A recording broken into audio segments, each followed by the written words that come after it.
Welcome to our channel. Today we how to subscribe to PostgreSQL via AWS RDS detailed guide step by step clearly.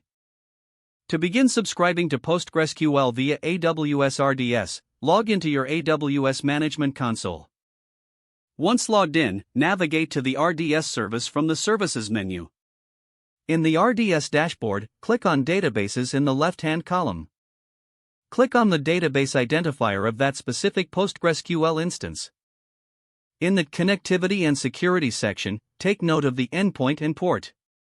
Next, navigate to the RDS dashboard and select Snapshots in the left-hand column. Create a new snapshot of the PostgreSQL instance by clicking the Take Snapshot button. Once the snapshot has been created, select it from the list. In the Snapshot Details, click on the Actions drop-down menu. Enter the AWS account ID in the designated field and confirm the sharing options. In their RDS console, they will select Snapshots from the left-hand column. To do this, they will select the shared snapshot and click Actions.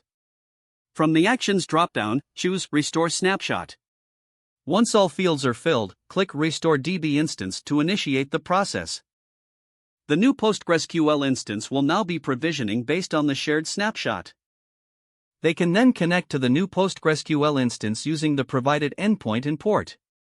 To connect, they will need a PostgreSQL client like pgadmin or a terminal with PSQL. Log into the PostgreSQL instance using the master username and password you set. If the page does not load, refresh the browser or try again in a private or incognito window. Make sure you are using the correct email address, then retype it carefully to avoid small typos. If your password is not accepted, use the reset option and create a new strong password you can remember. Check your spam folder for verification or security emails, then complete any requested confirmation steps. Enable two-factor authentication if available to improve account security and reduce unauthorized access risk. After signing in, review your profile details so your contact information and settings are accurate and current. If you see an error message, note it down and try again after restarting your device and internet connection. Log out when you finish, especially on shared devices, to keep your account and payment information secure. If the page does not load, refresh the browser or try again in a private or incognito window. Make sure you are using the correct email address, then retype it carefully to avoid small typos. If your password is not accepted, use the reset option and create a new strong password you can remember.